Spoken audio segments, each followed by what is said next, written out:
Iran has delivered a 14-point proposal offering to reopen the strait and delay detailed nuclear talks in return for lifting the blockade and freeing assets. Regional tensions are driving bargaining over maritime control, frozen funds, and phased diplomacy, while both sides are using military pressure to strengthen negotiating leverage. If talks stall, low-level strikes will increase, shipping and insurance costs will rise, and a renewed kinetic escalation will force wider economic and security disruptions.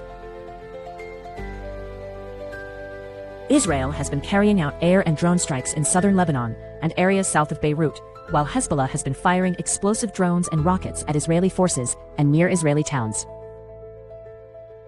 Both sides are using a defensive legal window to continue tactical strikes, are maneuvering to damage the other's logistics, and are bringing attacks closer to populated routes to disrupt movement.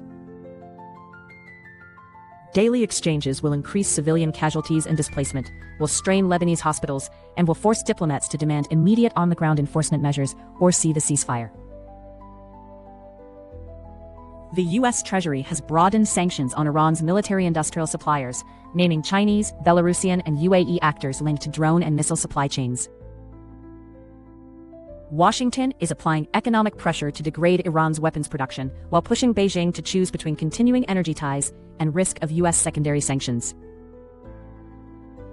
This will force China to balance energy security against political cost, will raise enforcement pressure on global oil trades through the Strait of Hormuz, and will increase the chance of retaliatory.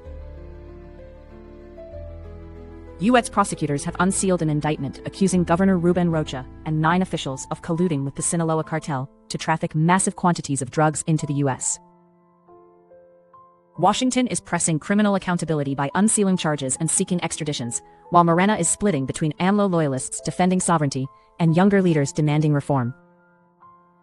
The dispute will force Mexico to investigate domestically, will increase diplomatic friction with the U.S., and will weaken Morena politically, complicating immunity fights, candidate selection, and IPPR has modeled a package of a £2,000 temporary energy price cap, a 10p fuel duty cut, and 20 to 60 miles per hour speed limits to blunt an oil shock. The UK is facing higher import and household energy costs that are pushing inflation and debt interest up. The package is combining immediate price relief with forced demand reduction to cut peak fuel. If implemented quickly, the measures will lower peak inflation and borrowing costs, but they will increase short-term public borrowing and provoke political pushback that will test enforcement and the POC.